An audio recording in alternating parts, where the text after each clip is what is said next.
I've said this for a couple years on this show, is that nobody will criticize Aaron Rodgers is because he's likable and he's handsome and he's a Green Bay Packer. But he's 10. Let me look at this number. He's 10, 12, and 1 in his last 23 games. He's a sub-500 quarterback in his last 23 games. Well, he doesn't have a very good blank. Andrew Luck does. Andrew Luck's got the worst offensive line arguably in the league. He's got a worse defense than Aaron Rodgers. And, I mean, when Andrew Luck ended up in Indianapolis, that was the worst team in the league. That's why the Colts got the number 1 pick. Green Bay that year was like 15-1. So Green Bay, they haven't made up that much ground in 2 years. The Colts have drafted okay, especially on offense. But, I mean, Aaron Rodgers is a sub-500 quarterback, and this week could barely score.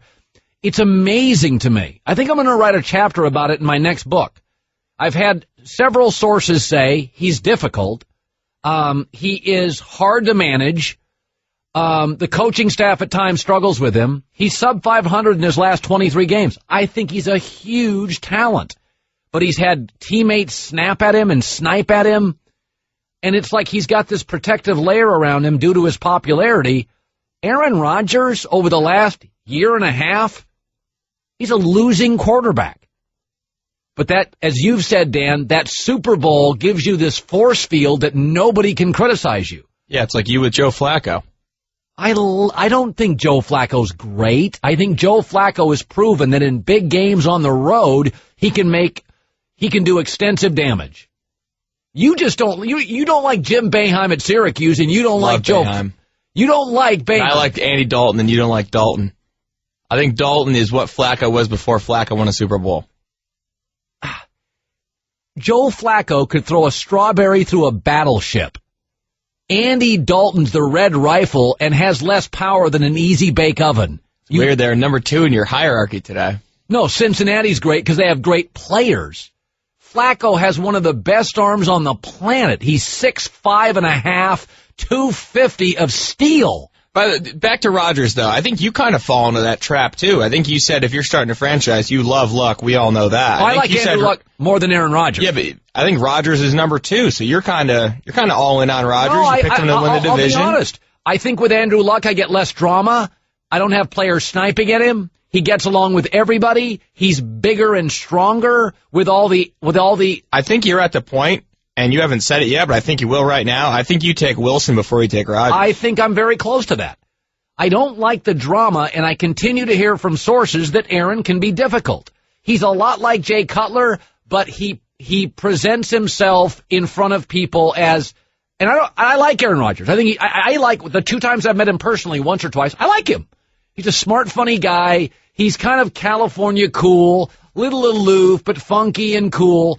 But, I mean, after people tell you things that have been in a locker room and been around and been with him, and you talk to 4 or 5 teammates, and they say the same thing, it's like he's not that easy. He can be difficult to deal with. So is Jay Cutler, but Rodgers is perceived as the nicer guy and the better player. He's 10, 12, and 1 in his last 23 games. In a division with bad Minnesota and chaotic Detroit and hit-and-miss Chicago. So it's not like he's in the NFC West with the Niners twice and the Hawks twice and Arizona twice. And he hasn't had any playoff success after that one run. I mean, he's obviously a great talent. We all know that. But he can be prickly and defensive sometimes about criticism. He gets, Well, him and Cutler have that look where it's not their fault and they're doing everything they can. He gives up a sack and he's like, come on, and looks at him. Even this will be like, Cowherd's ripping you. He's a huge talent. All I'm saying is, it's like Michael Jordan. Like, nobody criticizes Michael Jordan. Michael Jordan quit on the Chicago Bulls with no notice.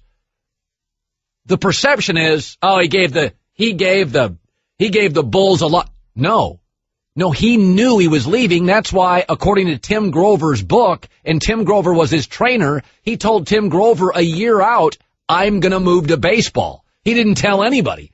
LeBron didn't know where he was going 48 hours before the decision, because even the people around him have acknowledged he didn't tell us.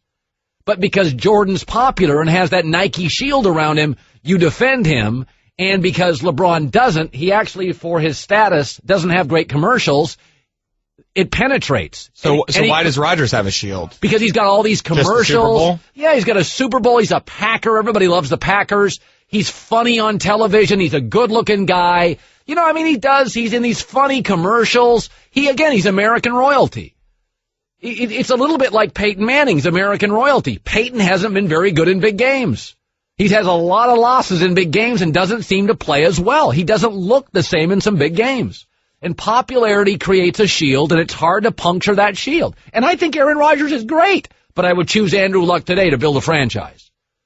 Absolutely. I get less drama. Everybody I talk to at Indianapolis, behind the scenes, they're like the best teammate of all time. Stanford, high IQ, great feet, great arm. He's got nothing around him right now, so that's not a legitimate excuse that, well, he didn't have much around him. What does Andrew Luck have around him? What does Andrew Luck have around him? Not much. Not a lot. And so, and I don't know. It just seems to me that, you know, the trend with Aaron Rodgers, there's a trend going on here. And it's not going up. It's going backwards. That's the trend. Then you can go back and say, well, a bunch of years ago he was 15-1. Well, a bunch of years ago the Bengals were awful. They're not awful anymore. For 17 years the Seahawks were a punchline. They're not anymore. Today, Seattle's great and so Cincinnati. Andy, you're in the herd. Hey, Colin. Hey, just wanted to question your stats there. Do those games you're including have the ones that Rodgers sat out, or is it all games he started? I'm looking at a stat here. What was he? They're 1-2 this year. What were they last year? Now he only played how many games last year? It was, I think, 7-1 last year. Okay. I think the only game that they lost that he started last year was the one he got hurt. Okay, he was after the Super Bowl he was 15-1. And since then they have not been the same football team. Oh, no, I completely agree. And, you know, part of it comes to the conversation you had yesterday about overpaying for people that don't make that big of an impact. By the way, this is my bad. I'm reading this. It's hard to read this thing. Hold on, let me stay there. It says Green Bay is 10-12-1 in their last 23 games. Now, in fairness, not all those are Aaron Rodgers because he only played 6 or 7 games last year. But he's had no playoff success. They have a losing record now. He has not been great in tight games. He has not always been great in tight games. When they get behind in close games, they don't come back. All I'm saying is he's a huge talent. We all know that. But you watch that team this past weekend and it's like they're trending down. Nobody will lay a finger on him. Nobody will criticize him. It's like he's not. I mean, for the record, ask yourself this, Dan. Remember when Andrew Luck, you asked me a week ago on Andrew Luck. Already when Andrew Luck was 0-2, what was the first thing you said? I said, is it fair to blame him for this season? Okay, so I said he had 2 great years. Which I acknowledge. I said he was great the last 2 years, but this year he wasn't good. Well, no, he had an 0-2 start where the defense, he's in big holes. So my thing is, we immediately look to criticize Andrew Luck the minute he's 0-2. But since 15-1, Aaron Rodgers has been up and down. By the way, not playoff home field advantage, doesn't win, struggled in some games, not great in close games. I'm just saying, is it? Yeah, he's 7-6 in the last 13 games he started. Okay, Rodgers. so there it is. Here's the actual record. So Green Bay is 10-12. So in the last 13 games he started, okay, is this the last 13? He's a 500 quarterback. Okay? He's a 500 quarterback. Andrew Luck's not. Brady's not. Russell Wilson's not. Peyton Manning's not. That's all I'm saying. I mean, all these other guys that are in that quote class, they're not. They're not 7-6. So I had him at 10-12-1. It's 7-6 in the last 13. Green Bay as a whole hasn't been great. And if you keep going back, it's 8-8. Last 16. Okay, so his last 16, Aaron's he's 8-8. And 2 of those are playoff losses. One of them's a playoff win. Okay, and for the record, nobody's saying he's not great, but you can't lay a finger on him in this league. You can't lay a finger on him of criticism. Andrew Luck goes on a 2-game losing streak after getting into the playoffs with that roster. He's 0-2, and all I heard everywhere I read, Andrew Luck's overrated. Give me a break.